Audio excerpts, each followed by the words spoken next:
It was kind of a reckoning of sorts with some of my past. When certain bits of accomplishment or success didn't feel like a win, it felt like a loss in some way. And it was because of the types of men I was dating, men who were threatened by me on some level.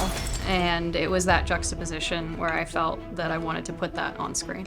Congratulations. I'm sorry. Why? I'm so happy for you.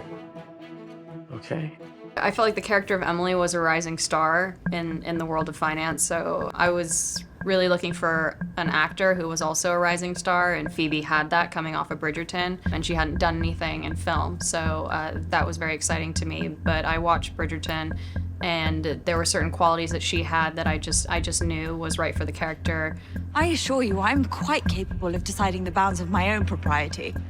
I thought you and I were friends. We were never friends. There was a vulnerability there, a fierceness, the way that kind of distress just plays in her eyes, I thought was very on point for the character, but also I felt like there was ultimately an untapped fury that I could unleash out of her that was exciting. And then in terms of Alden, I'd been a fan of his, early on from Hail Caesar.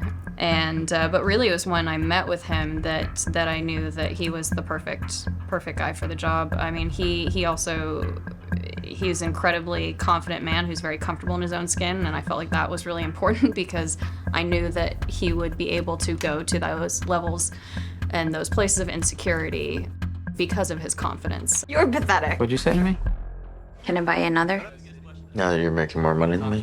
Oh. I mean, I think that there is definitely a sense of entitlement within his character as a young, white, privileged, man. But I think more than that, it's more tapping into this idea that a lot of men are raised to believe that they are, that they are supposed to, succeed, that they are the breadwinners, that success is a zero-sum game, that masculinity is an identity when it's not, it's an energy.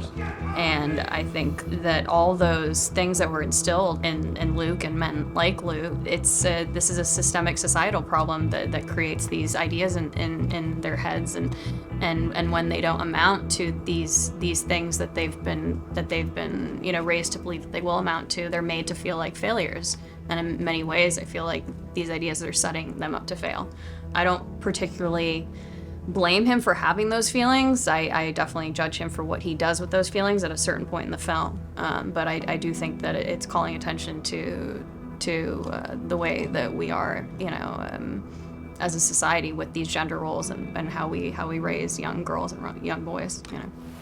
Look into this. Let me know what you think. I'm still working on the 3 from before. Okay, we'll make this one the priority. I don't think this is a film you can put in a box. My intention was not to stay within the confines of any particular genre.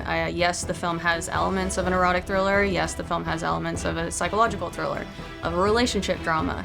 But for me, I just feel like our job as new filmmakers and new voices is to take genres and twist them and manipulate them to service the story that we have to tell now.